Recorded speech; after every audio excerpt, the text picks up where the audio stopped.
As you know, when for the first time we stay in front of the painting is talking to us. Yes. Its own message. We cannot hear, but we can connect. What we can call this kind of connection. What is the function of the material created by artists, cinema, painting, literature? There are more than sublimation functions. There are translating something from the unconscious of human beings. What the Joconde smile by Leonardo da Vinci is telling us. What is the message of this kind of smile? This is a kind of déjà vu. Oh, this smile, yes, I have seen this kind of smile before. What Leonardo da Vinci translated for us?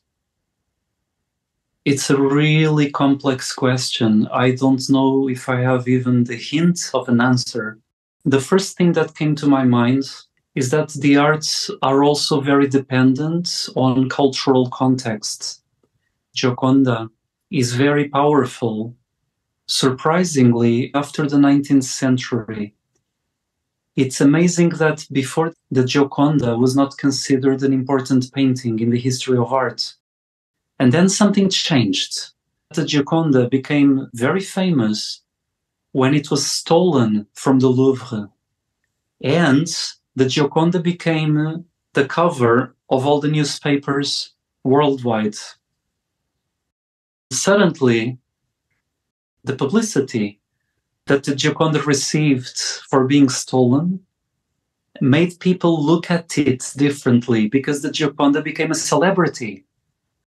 The idealized version of the Gioconda was heightened by the celebrity factor.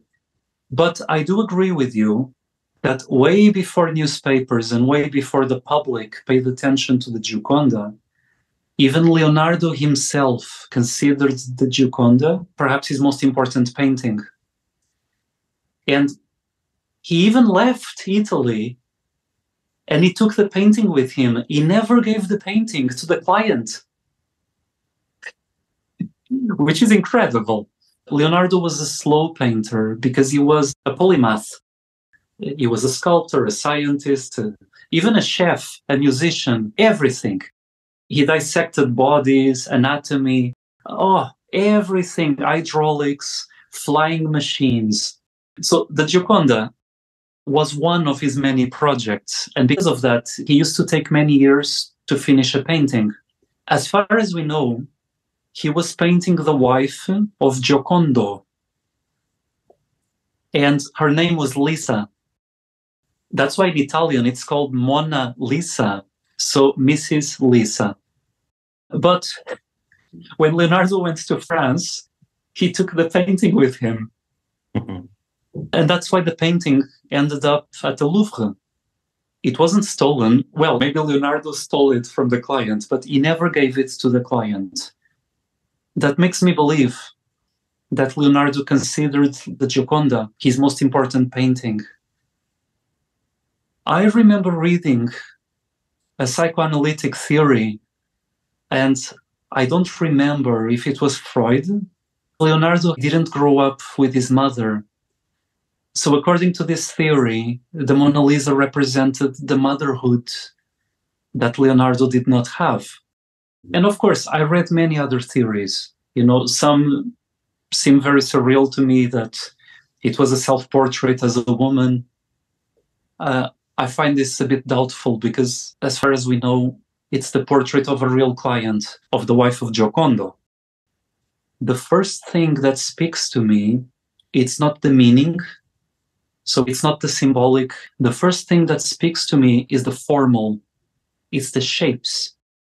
When I compare the Mona Lisa with the very primitive-looking paintings that other painters were doing at that time, the Mona Lisa was a revolution. Compared to the other paintings of the other Italian artists of that period, the Mona Lisa is so three-dimensional. The skin color is so convincing. The anatomy is so real compared to the other paintings. It's real Renaissance. I look at the Mona Lisa and I know that there is art before Leonardo and after Leonardo. It's almost like illusionism. That's the first thing that speaks to me when I look at a painting by Leonardo. After a few minutes of contemplation, the other things start speaking to me as well. And then, yes, and then I see a motherly gaze. Sometimes I don't know if a mother or if she is ironic. So it seems that the smile shifts. That smile is very strange because it can mean contradictory things. And I love that. It's more of a hint of a smile. She's not with her mouth opened. Well, God forbid, because showing teeth in the Renaissance was not allowed. But I want to ask you one thing. If the role of the artist is to show the language of the unconscious, how do you take into account certain kinds of art, such as totally abstract or the decorative arts, Art Nouveau, Art Deco, those beautiful buildings? When we talk about art, it doesn't have to be painting or film. It doesn't have necessarily to tell a story. It can also be a building. Do you think that is also revealing the language of the unconscious? The answer is in the questions. It is a famous quote by Freud that the answer always is in the question, because it is better you answer to this question as a painter. As you know, the language of the unconscious is very specific. This is what Lacan tried to explain, what Freud tried to explain. The Lacan theory is very related to the linguistic theories. I want to refer you to the dream interpretation by Freud, his book. My question is why all of our dreams have symbolic languages? My question is from you, and maybe the answer is in the question. If I want to ask you to paint several emotions, hate, fear, to paint love, anxiety, are these emotions paintable? The unconscious paint emotion by symbols. When an artist tries to paint an emotion, what kind of symbols he or she using to translate this kind of emotions? That's an amazing question. And I suspect there might be perhaps a universal visual language. Perhaps. Because I think, or at least I believe so far, that we are not bad at interpreting art from other cultures.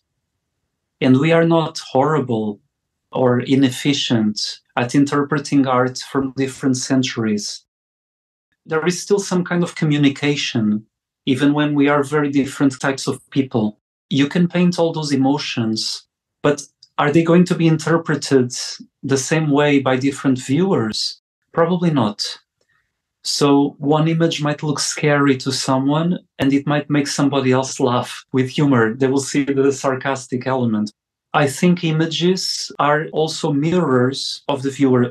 The way we look at an image also reveals a lot about us.